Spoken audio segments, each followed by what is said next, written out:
Hey everyone, this is Next Archer, and I went to Cecil Clark Knife Shop, and that's in Newport, Kentucky.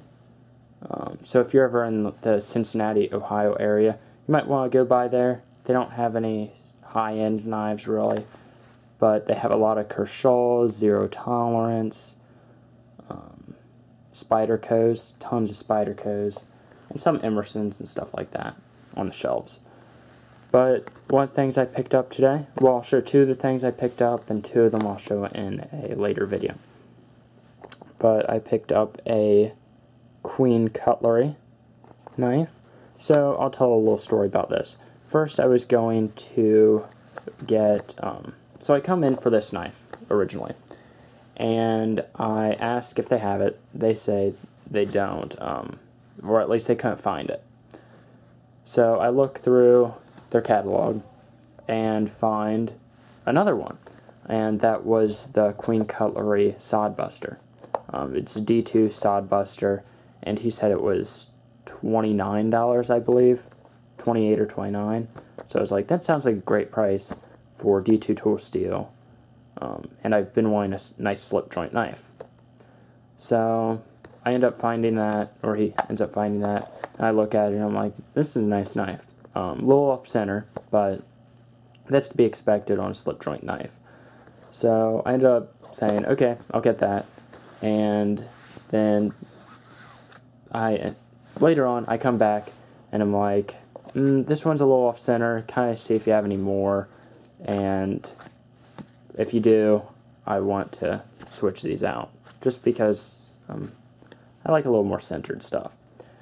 Well, he said that he doesn't have any more of that one. That's like, that was the only one of the black color. He had one of the orange or yellow handle. Well, I didn't want that.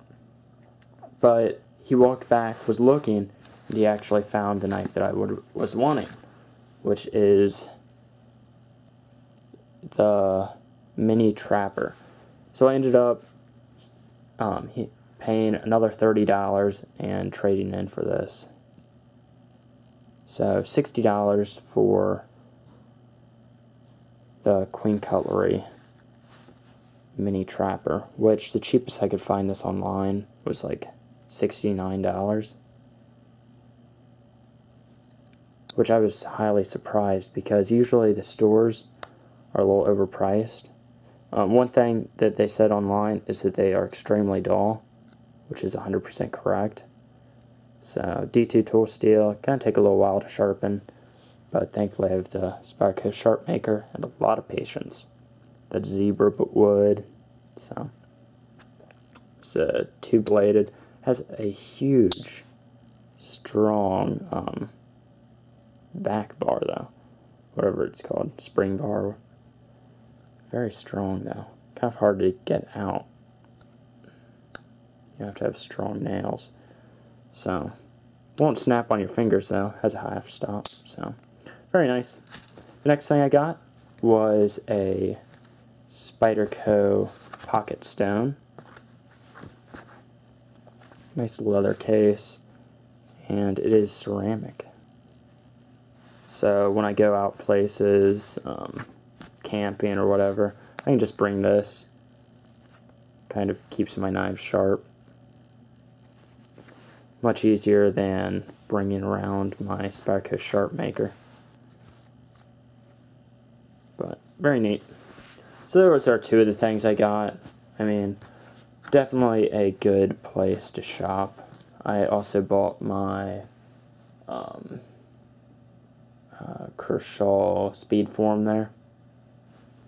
So they have a lot of other stuff. They're actually a carrier of Maxpedition products. Great prices on that. No real high-end items. I don't know if I said that already or that was a different take. Lots of Zero Tolerance, Spyderco, some Benchmade. Mostly Kershaw and Spyderco though. Lots of older knives if you're looking for that. Oh, one of the biggest also is Cold Steel. So there you go. If you're ever in the Cincinnati area, go to the Kentucky, Newport area and visit Cecil Clark's knife shop. Great place. I mean, that's like right next to Cincinnati, so I traveled there, got 2 new knives, or a knife and this, and 2 other things. Now I'm just rambling on, so I'll see you guys later. Bye. Enjoy your day.